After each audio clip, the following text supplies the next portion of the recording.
제20장. 나아마 사람 소발이 대답하여 이르되, 그러므로 내 초조한 마음이 나로 하여금 대답하게 하나니 이는 내 중심이 조급함이니라. 내가 나를 부끄럽게 하는 책망을 들었으므로 나의 슬기로운 마음이 나로 하여금 대답하게 하는구나. 내가 알지 못하느냐?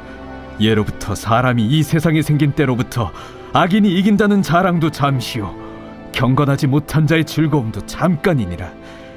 그 존귀함이 하늘에 닿고 그 머리가 구름에 미칠지라도 자기의 똥처럼 영원히 망할 것이라. 그를 본 자가 이르기를 그가 어디 있느냐 하리라. 그는 꿈같이 지나가니 다시 찾을 수 없을 것이요 밤에 보이는 환상처럼 사라지리라.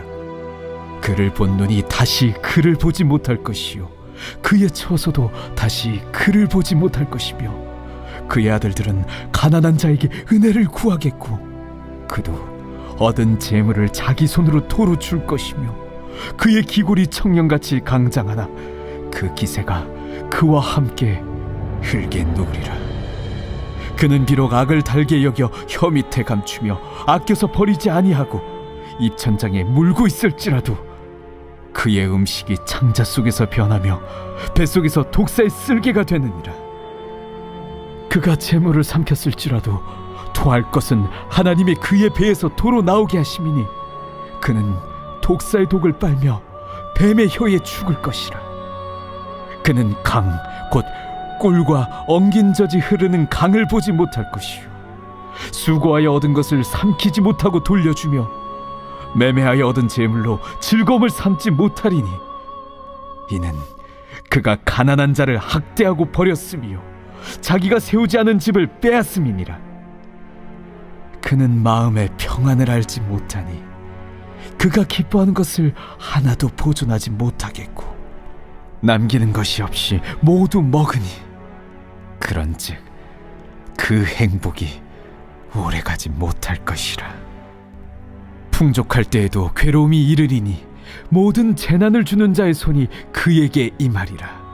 그가 배를 불리려 할 때에 하나님이 맹렬한 진노를 내리시리니 음식을 먹을 때에 그의 위에 비같이 쏟으시리라. 그가 철병기를 피할 때는 놋화살을 쏘아 꿰뚫을 것이요 몸에서 그의 화살을 빼낸즉 번쩍번쩍하는 촉이 그의 쓸개에서 나오고 큰 두려움이 그에게 닥치느니라. 큰 어둠이 그를 위하여 예비되어 있고 사람이 피우지 않은 불이 그를 멸하며 그 장막에 남은 것을 해치리라. 하늘이 그의 죄악을 드러낼 것이요 땅이 그를 대항하여 일어날 것인즉 그의 가산이 떠나가며 하나님의 진노의 날에 끌려가리라. 이는 악인이 하나님께 받을 분깃이요 하나님이 그에게 정하신 기업이니라. 2021년 4월 6일 새벽 하나님의 말씀은 욥기 20장입니다. 소발은 악인은 죽을 수밖에 없다고 말을 합니다.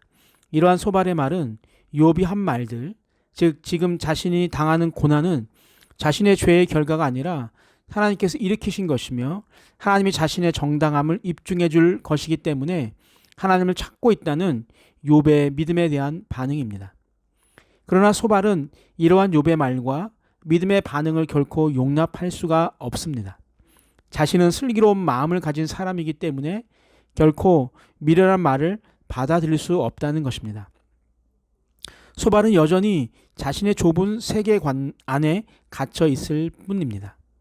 이미 앞에서 욥이 받는 고난은 욥의 죄에 비하면 아무것도 아니라는 식으로 말을 했던 소발은 여기서도 자기의 급함을 드러내며 욥을 향한 긍휼이라고는 조금도 보여주지 않고 있습니다. 욥은 자기를 좀 불쌍히 여겨달라고 사정을 하지만 소발은 너무나 냉담하고 감정 없는 사람처럼 욥을 마구 공격합니다. 4절 이하를 보면 소발은 욥에게 지나간 역사를 생각해 보라고 이야기합니다. 역사를 보면 악인의 행복은 갑작스런 종말을 맞게 되어 있다는 것입니다. 바로 지금 욥처럼 말입니다. 전에는 부유하고 모든 것이 평안했지만 지금은 모든 것을 다 잃어버린 욥의 처지가 바로 악인의 종말이 어떠함을 증명해 주는 것이며, 이 모든 상황이 욥의 죄를 고발하고 있다는 말입니다. 계속해서 소발은 악인이 속임수로 쾌락을 얻는다 해도 곧 보복을 당하게 되고 결국에는 모두 잃어버리게 된다고 말을 하고 있습니다. 악인은 더 부해지려고 노력하겠지만 오히려 가진 것도 보존하지 못한 채 다 잃어버리고 말 것이라고 소발은 이야기합니다. 소발의 논리, 소발의 슬기로움, 소발의 상식은 결국 이런 것이었습니다. 현재 나타난 결과를 보면, 즉 내가 지금 당하고 있는 처지를 보면 네가 어떤 사람인지 알 수 있다는 것이 소발의 이야기입니다. 그렇지만 우리가 정말로 결과만 보고도 그 사람의 영적인 상태와 믿음의 본질을 파악하고 확인할 수 있을까요?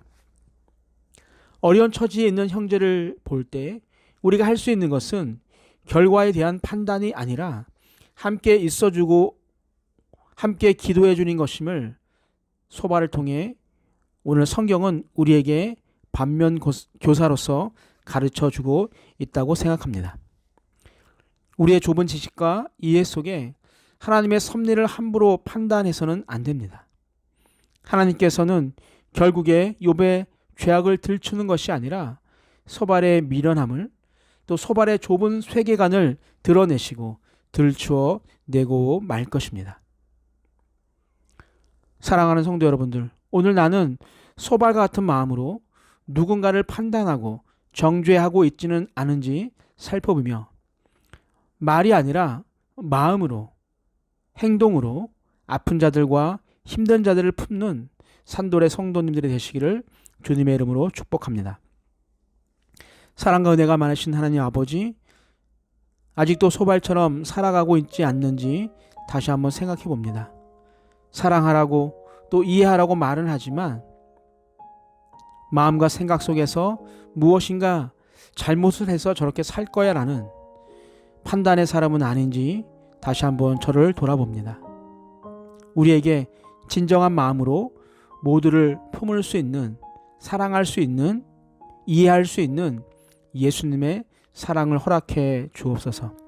오늘도 새벽을 깨우는 산돌의 모든 성도님들에게 하나님의 은혜가 가득한 하루가 되게 하여 주옵소서. 예수님의 이름으로 기도하옵나이다. 아멘.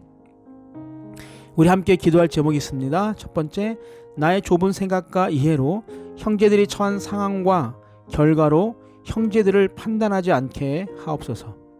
두 번째, 절망과 슬픔에 있는 자들을 위하여 그들과 함께 있어주고 기다리면서 함께 기도할 수 있는 사랑과 자비와 긍휼한 마음을 주옵소서. 우리 함께 기도하시겠습니다.